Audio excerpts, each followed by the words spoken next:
Hello and welcome to Journey to the Hilltop, day 31. As you know, this is a 40-day program where we've been journeying together in order to achieve a personal goal. We've been praying about it and also been taking actionable steps from the Bible. We've also been praying 3 times a day, 10 minutes in the morning for our personal points, 10 minutes in the afternoon for our friends and family, and 10 minutes in the night for our nation.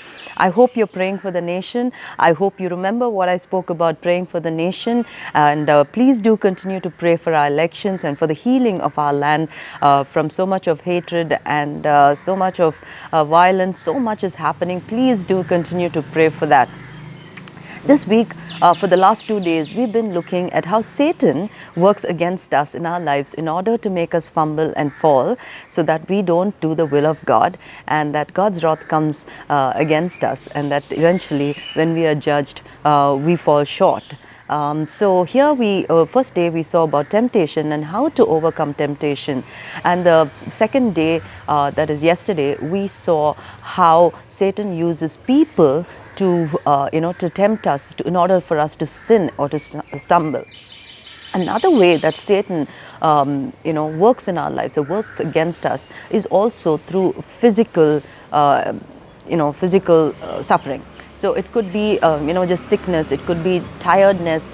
So yesterday I was having a conversation with my friend, and I was talking to her and telling her how, I was feeling extremely tired for the last few days, and it started overwhelming me.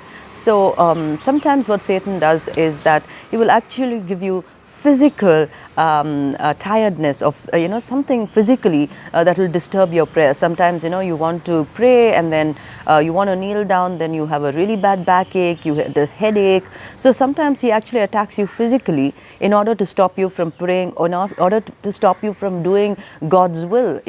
You suddenly feel, or you want to do something kind, you want to go visit somebody, you're thinking for a long time, I want to visit somebody who's sick, and then you're just overwhelmed and you feel so sick, and you feel so tired yourself, you don't feel like doing some good things, but you must also recognize that sometimes even this bodily tiredness, or these kind of things, also Satan uses headaches. And so how do you deal with that? Crocin does not help this headache, or this tiredness doesn't go because of medication. You have to be able to discern. So we need to pray to Jesus and ask the Holy Spirit to give us a spirit of discernment to know, when are we really tired? Are we really have a headache? Do you really have some problem? Or is it Satan's arrows that fly by day to stop us from doing the will of God?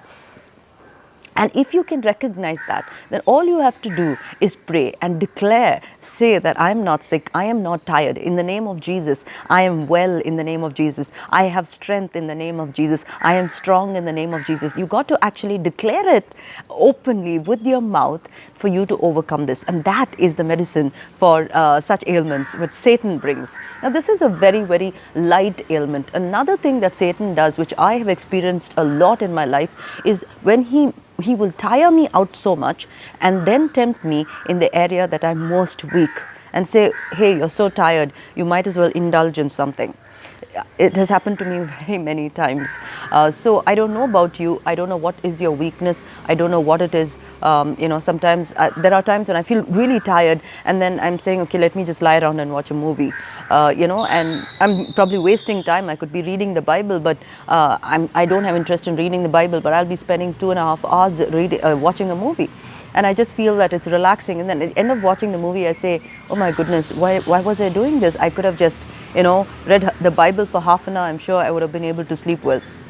So things like this happen. They're small things. Yes, of course, they're very small things. But remember that every small thing in our life, either we are influenced by God or we are influenced by this devil. So we need to be always conscious, always working out our salvation. The Bible says we have to be constantly working out our salvation. Now, yet another thing about Satan attacking us physically is actual sickness. Some people can get very, very sick. Like Satan can actually bring proper sicknesses like cancer, like any other sickness. He can actually bring sicknesses like that. Is that possible? Yes, it's biblical. You see, in Job, Satan brings upon Job boils, really big boils. They're sores, and then they're bleeding, and it's terrible. He's going through a lot of pain. We also see a woman with the spirit of infirmity, where Jesus himself delivers her after 18 years. She's hunched back, and it is not a sickness that has come because of physical ailments, but something that Satan has brought upon her. Now, I'd like to make it very clear that not all sickness is from Satan. Some sickness is, it can just, God has permitted some sickness, and sometimes Satan also brings sickness into our lives. Now, talking about sickness, why? I mean, why did God allow Job to go through something like that? Why did God allow this lady to be there for 18 years, being buffeted by Satan? Well, I think one of the most important things about sickness, which is, I think, another way of saying suffering, is because God uses suffering to perfect us. Now, if we fail to see that, it becomes something, a lot of people, because they pray for people who are sick and they don't get well immediately, then they give up and they fall back. But if you are attuned to God, you will understand that suffering is a path to perfect us and to draw us nearer to God. Yes, we still don't understand why would a loving God allow suffering, but trust me, a loving God came down to earth and he suffered, and the Bible says that Jesus suffered and was perfected through his suffering. So Jesus does not expect us to go through anything in this world without him having suffered it himself first.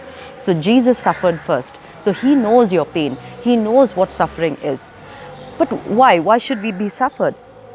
Because there is always a period of testing in our lives. Sometimes Satan brings it, for a reason, but God uses it for another reason. We are tested. God tests our love. Are we going to hold on? Are we going to hang on? So how is that fair? Why should he test us in such a difficult way? But do you realize that even Jesus' love for us was tested? There was a cup given to him to take up the cross, and it was not thrusted on him. It was not forced on him. He was tested. He had to choose that. And he said, Lord, not my will, but thy will be done. So Jesus chose a cup of suffering in order to save us. But what is the hope in the middle of all this? Yes, there's suffering.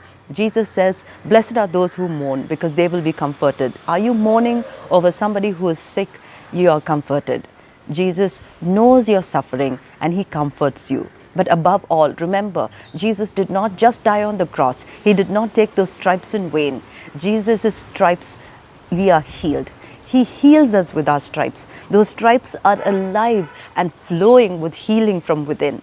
So if your loved ones are sick, and if you have been discouraged because somebody has not gotten well, I'd like to encourage you today that there is healing with Jesus, and he's alive, and by his stripes we are healed. Satan does not have power over you and me beyond which you are able to bear. Our God is faithful.